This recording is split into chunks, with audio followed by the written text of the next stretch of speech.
From Lagos, the nation's commercial capital, this is the news at 10, live from Channels Television.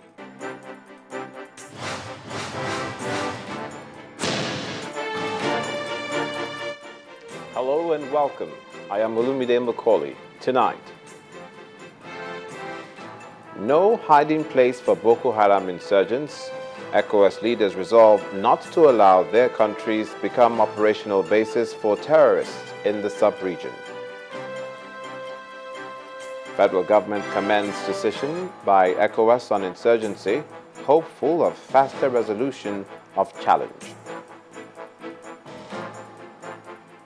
Former Minister of Education, Dr. Obi Ezekesili, dismisses claim of joblessness over her campaign to free the Chibok girls.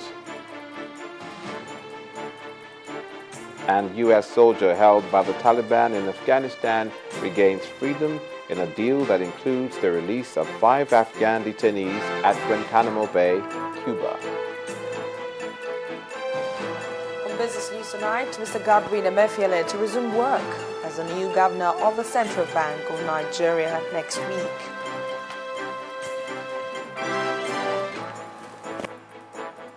On sports news, 8-time champion Rafa Nadal remains on course for a 9th title at Roland Garros as he beats Leonardo Maia in round 3.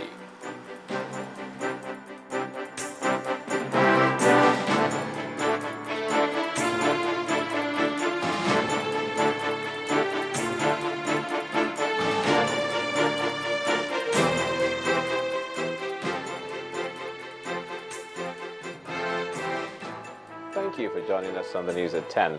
The fight against the terrorist group Boko Haram in northern Nigeria may have indeed entered a new phase. Apart from the involvement of some advanced countries in the search for the Chibok girls, the Economic Community of West African States, ECOWAS, has resolved not to allow any of its member countries to be used to destabilize other countries in the region. This was the outcome of the meeting held by the leaders from the 15-member bloc yesterday.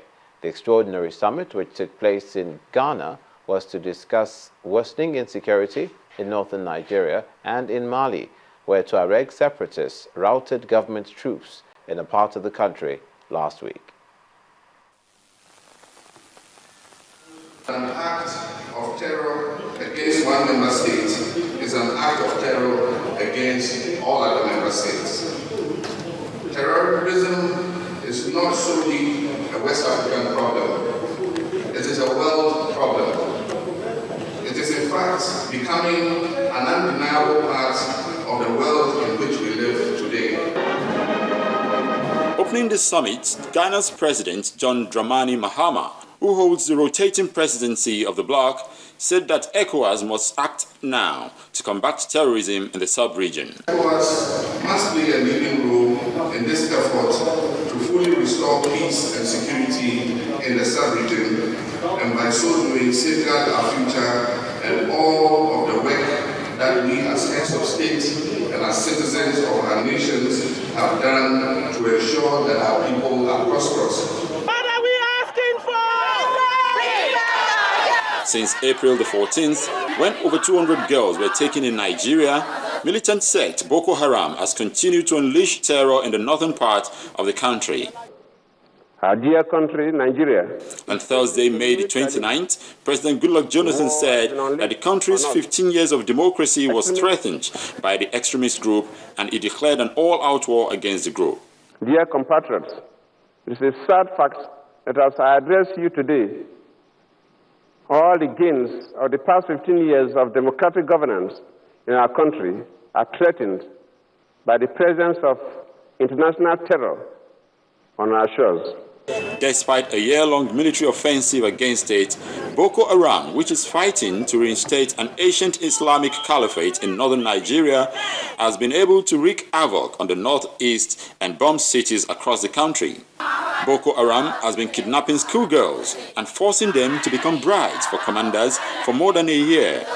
But the attack on Chibok last month shocked the world and prompted an international effort to free them.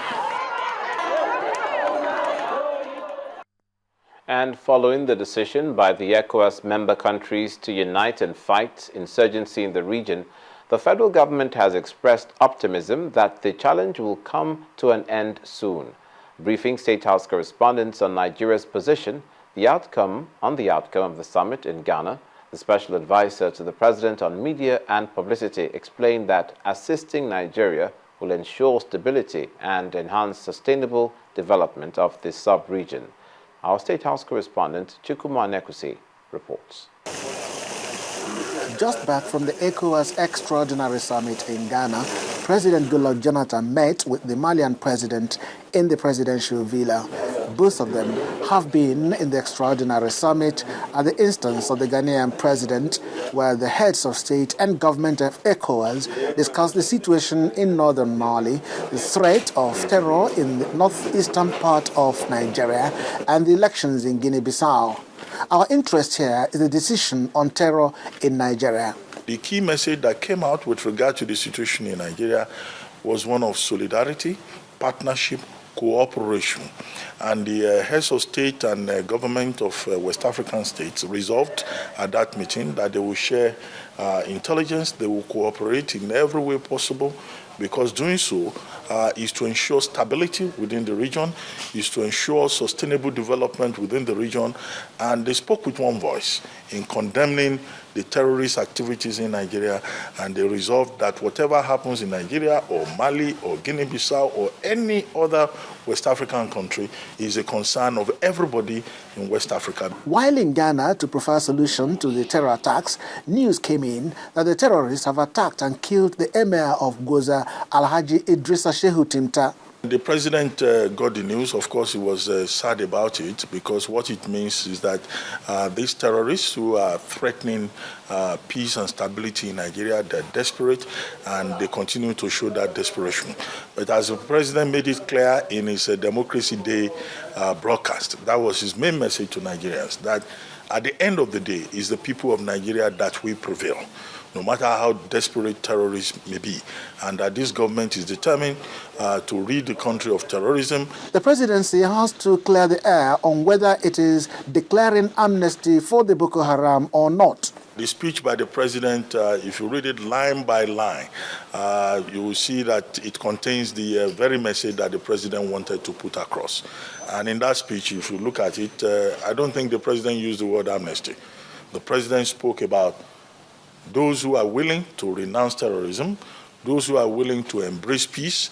Opportunities have been created for them through the fact-finding committee, through the Presidential Committee on Dialogue and Peaceful Resolution of Conflict in the northeastern part of Nigeria. So I will refer you basically to the speech by the president. President Jonathan also played host to Sheikh Tijani Niasse from Senegal. The Sheikh, who came with some Islamic scholars, is said to have made innumerable contributions towards the establishment of an enduring peace and love in Nigeria since 1963. And he has prayed that the issue of terror will soon be a thing of the past in the country. Chukuma Onwekusi, Channels Television News. Meanwhile, former President Olusegun Obasanjo has debunked speculation on the possibility of a political undertone in the Boko Haram insurgency.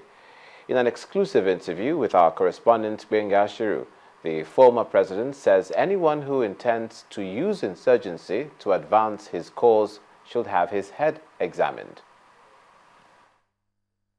Will those girls still be intact in one location at this point in time? I will want to be pleasantly surprised if they are.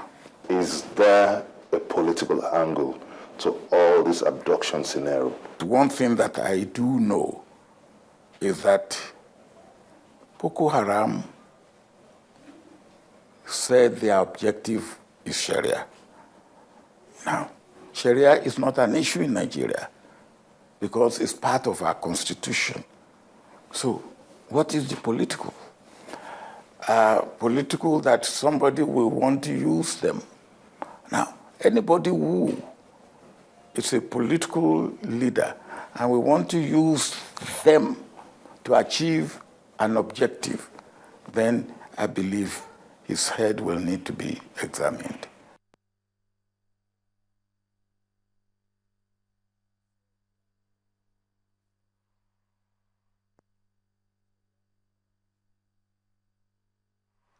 For the second time, campaigners calling for the release of the Chibok girls were today locked out of the Maitama Amusement Park in Abuja, where they usually hold their sit-out protests. The group, however, insisted that no amount of harassment will make them relent in their efforts to demand action from government to rescue the girls. They revealed plans to petition the National Assembly over the harassment by a group alleged to have been sponsored by yet another identified persons at the Unity Fountain, also in Abuja.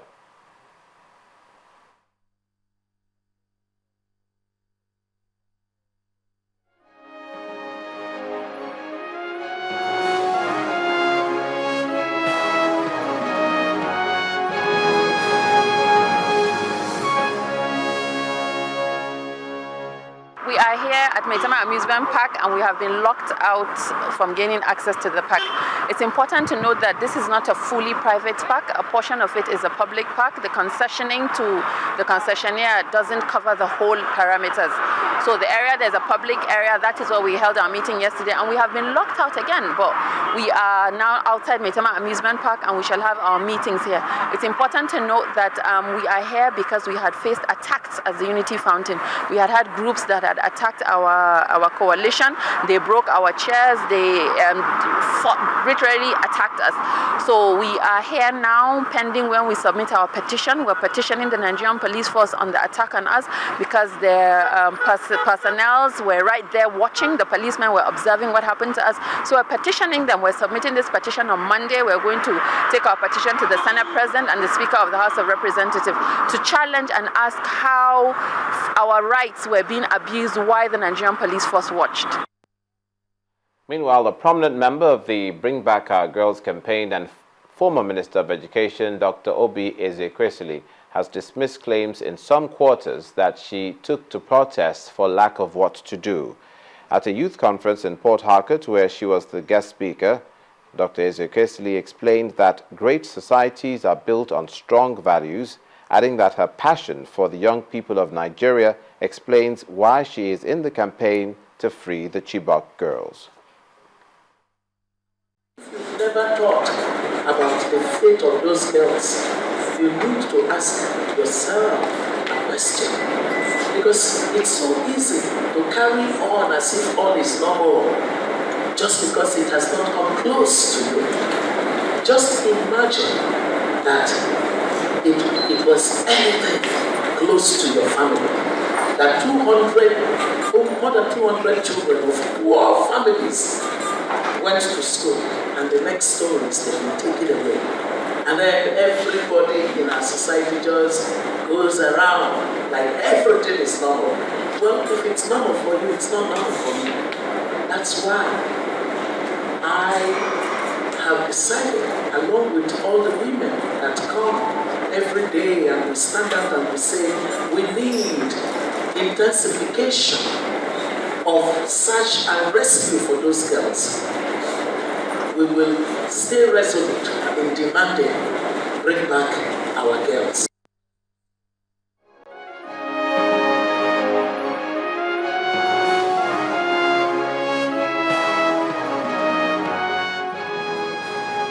In part 2, after the break.